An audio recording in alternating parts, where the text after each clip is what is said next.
Good afternoon and welcome to BD We're delighted this week to be joined by Carmen Ogilvie from IPFA.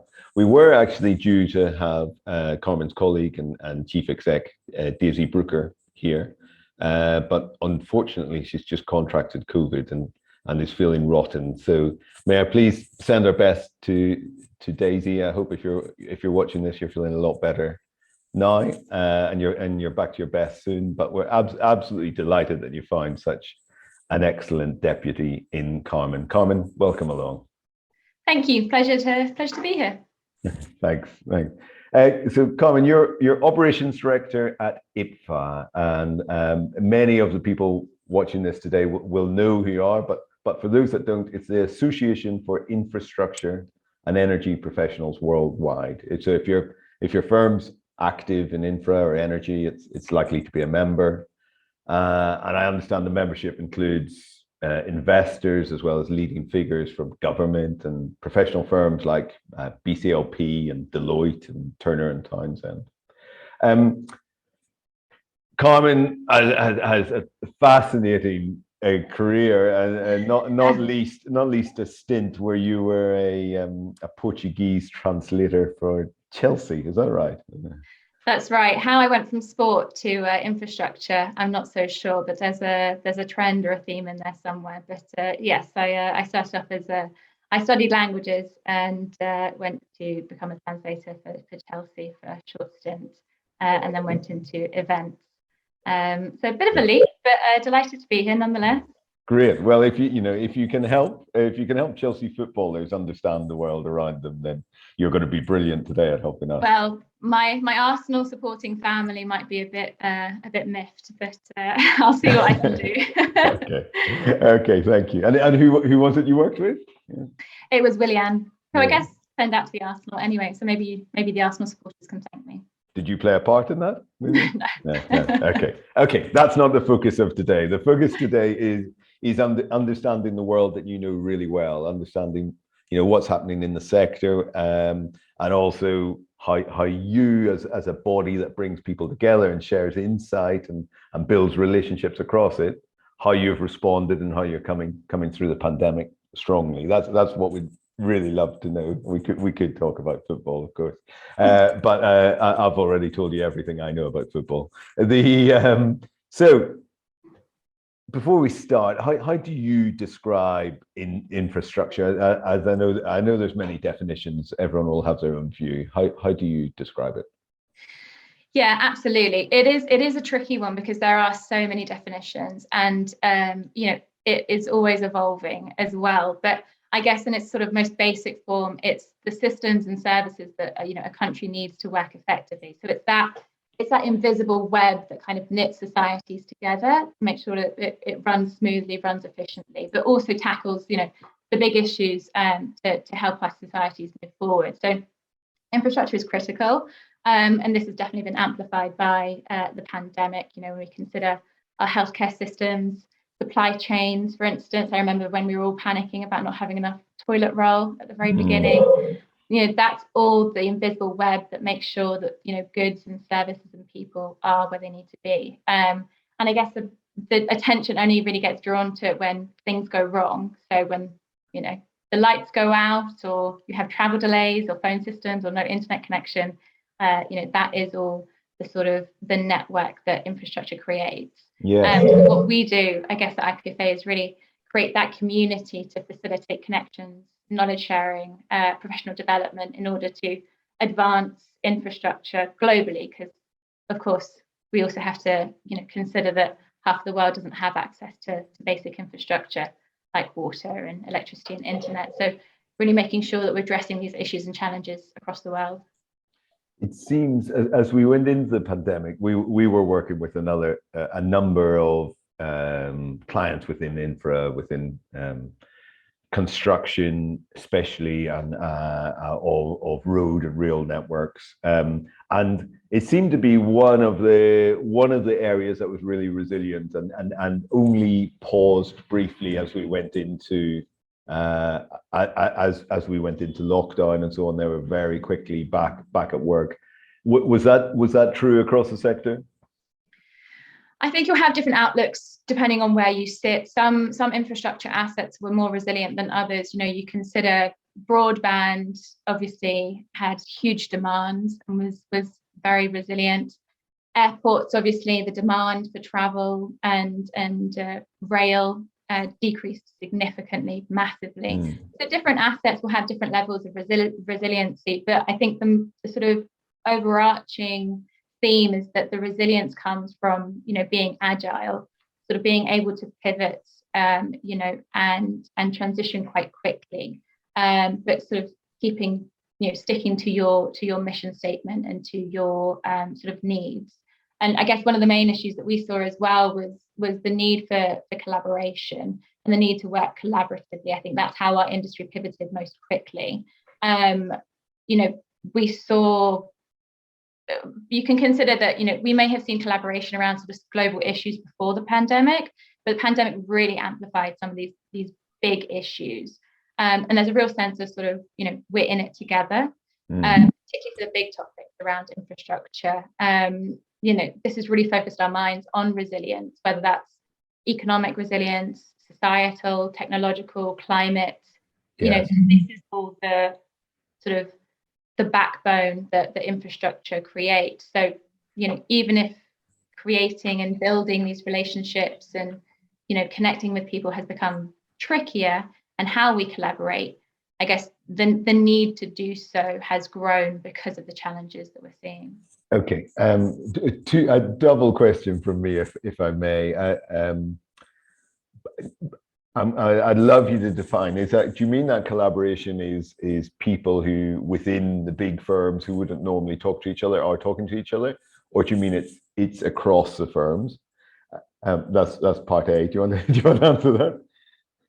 I think it's more, across different organizations. So understanding what your peers are doing, understanding what's happening in the market, how other organizations, how your clients are pivoting. So really making sure that you're, having those conversations. I would say more externally. Of course, there will be internal collaboration, and we've all been on endless Zooms and team meetings. But I think it's more about the sort of external collaboration and really understanding how the industry is moving, where the demands and the issues are, and how we can work together to solve them. Yeah, and you mentioned environment, and we hear that almost every day now from our clients across law and finance, especially talking about it. What are you hearing? What's changing within the sector, and is that change? Is the change just in terms of rhetoric, or do you see people actually taking action different from what they would have done 2 years ago? It's definitely come more to the fore. I mean, you only have to look at COP26 to see the sort of the prevalence of the issue. So the pandemic has definitely amplified these issues. But what we're seeing a lot more of is not just considerations around the environment and climate change, but the sort of the umbrella theme of social impact.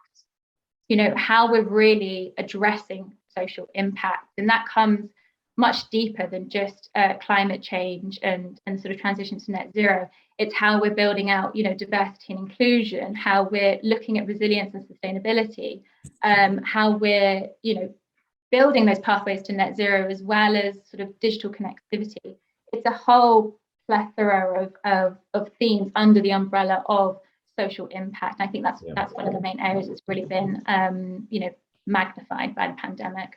And what do you think is really driving that? Is that clients of your members demanding a greater awareness and more action on things like diversity and inclusion, or is it just that people have had, that your members have had more time to reflect on their purpose and impact directly? Yeah, absolutely. So I think that when you consider infrastructure, infrastructure is really there to serve people. So ultimately, the industry also has to reflect the society that it wants to serve. So, we have to build organizations and, companies that are truly reflective of, the diversity in the societies that we want to serve. So organizations are now creating standards. They want to see infrastructure delivering positive social outcomes and being able to measure and report on that. That's why ESG metrics are now really shaping how companies approach their investments. And particularly when it comes to D&I as well, companies are now asking to report on, D&I criteria and data, and sort of being quite public about where they sit in this. So yeah, we're definitely seeing a lot of genuine action, let's say, good rhetoric. Good. Okay. Thanks, Carmen. One of the other big themes we hear across our other clients is around the talent squeeze and shortage, and whether there's been a grand resignation or not. That people are really struggling to fill a lot of positions at the moment. Does that extend to your world too? Yeah, I mean, it's been coined the Great Resignation, hasn't it? So retaining staff has been, definitely a challenge that we're seeing across our membership, particularly in the younger demographic who sort of have been given options now, who want to see flexibility. They want to see opportunities for development, and motivated to look elsewhere to try and find the type of culture that they're looking for. So what we're seeing now is that competition is rife. It's an employees market. Where you might have been competing with other similar firms, you're now competing with startups and new businesses. You're competing with different locations. Sorry, that's my cat making a racket in the background. But you're competing with different locations and benefit packages. So the options are really there for employees. But one thing we're also actually seeing, which is quite an interesting one, is this sort of boomerang market, right, whereby decisions that were maybe made around employment during lockdown, going and sort of the grass is always greener on this other side, right? Going and finding new options, new packages, new businesses, new locations, and actually realizing that they're not greener. And kind of like my decision to get a cat during lockdown, it's a great idea during lockdown, it's actually a bit inconvenient in reality. Okay. So we're seeing a lot of boomerangers, coming back to their original. Oh, how interesting. So it's not all boomers, it's boomerangers. Boomerangers, exactly. Okay. So so you've seen people stepping out of the sector and coming back, or jumping jobs within the sector. Bit of both, yeah, I imagine. Absolutely. Yeah.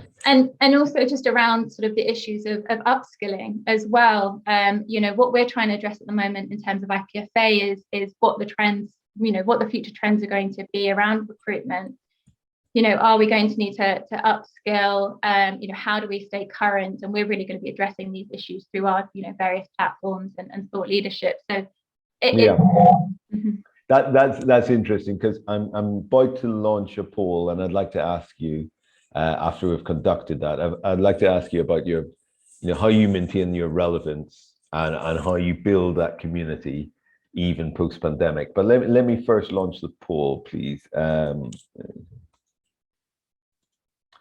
So for those of you who are watching after the event, we're asking, how has the pandemic changed your appetite to commit to industry forums? Asking if it's increased or decreased, and if either, what's been the driver behind that. So for those of you watching this live, please just indicate what you think is truest of your own firm's approach. Is it that you're committing less because it's one of the discretionary areas of spend that's being cut? Are you simply pausing because you feel you're getting a bit less value while things are remote? Or is it staying constant? Are you stepping it up because it's more important than ever to know what others in your industry are doing? Or finally, is it that you're more involved, but it's because you want your industry to be well represented at the moment? So I'm just going to let that roll another few seconds, if I may, before I reflect it back. And let me share the results with you now. So what we're hearing back is that there's a few people saying actually we're staying constant, but most of the respondents have who have selected have opted for. We've stepped up because we think it's more important than ever to know what others in our industry are doing. Carmen, may I turn to you? Is that what it's all about? Is that what IPFA is about? Is it knowing what others are doing and thinking and how they're getting through this? Yeah, I mean, I think it goes back to that point about agility, right? And being able to pivot quickly and understanding, you know, how you engaged before the pandemic might not necessarily be how you engage after it. You know, we've really had to innovate at IPFA, considering that we're an organization whose services were largely, dependent on in-person events. We've had to pivot very, very quickly to sort of virtually all online activities. Which has created a lot of opportunities for us, you know, opportunities to build new services, to innovate, to upskill. You know, I think the sort of critical piece here is to actually, in terms of your engagement, understand the hearts and minds of, you know, your members and your clients and what they truly want and need, because, you know, it's such a different ballgame now. You really have to be asking different types of questions, understanding them personally, you know. Do they live at home alone? Do they have kids? You know, what are their headaches? What are their issues? What are they, you know, struggling with? Which means you've really got to understand your audience. And we're you know, developing different types of services that target audiences in different ways. So more for the sort of, you know, junior members of IPFA, making sure that they feel empowered and connected and supported. You know, and then for the senior level, you know, members of IPFA, giving them the business opportunities and connect with other senior level professionals. So really about understanding your audience and building the sort of that level engagement to suit. Okay, so real classic marketing principles, really, then to that audience. So you no longer think of it as how you're segmenting it slightly differently. Is that right? In terms of psychological needs and career stage, rather than simply what service line or what area of infra? Yeah, absolutely. You know, it's about supporting the organization and the individual, particularly as we're a membership organization. So we have to think about what are the organization, you know, our members' needs and what's the individual's needs as well. And that can go from, you know, wanting to make new business opportunities to wanting to network through, you know, a virtual webinar, to having sort of speaking opportunities. You know, it's different ways in which we can support, empower, connect, and represent our members. And I think it's not just about the sort of services; it's how you do it as well. You know, I think it's really important to be international, to be digital, to be genuine, to be curious when you're engaging with your audience. I think people want authenticity. They want genuine connection. So, you know, we have over 600 corporate members, and we spend a lot of time engaging them and understanding what their individual needs are, and trying to find solutions for them. Okay, that's really fascinating, Carmen. I know a number of people watching today are really interested in that. They run networks themselves, whether it's within their firms or across different jurisdictions. So thanks for sharing that. Final question, which we ask to everyone who's been on, is now as we're approaching a stage where we can keep our masks in our pocket more often and we can go out and mingle a bit more freely. Well, what are you most looking forward to yourself? What I'm most looking forward to, again, it's building those genuine connections. You know, I've really missed having that sense of community. You know, wanting to, on a personal level, find sort of more women's groups. Maybe I go back to sports as well. Maybe it's my time to go back to the football grounds. But going back and finding that community to be a part of, share, you know, interests with. That's where, you know, I'm really what I'm really looking forward to. And going back to in-person events again, we're really excited to be going back to in-person events at IPFA. We're hoping to go back sort of slightly later this year. So we're really looking forward to sort of welcoming everybody back and shaking a few hands if we can, hopefully. Great. Carmen, it's been an absolute pleasure to chat with you today. thank you very much for stepping up at really short notice as well. And My we'll speak pleasure. I again. hope it wasn't a disappointment. Not at all, not at all. And thanks to everyone who's been listening live today. Speak soon and take care. Thanks so much. Bye now.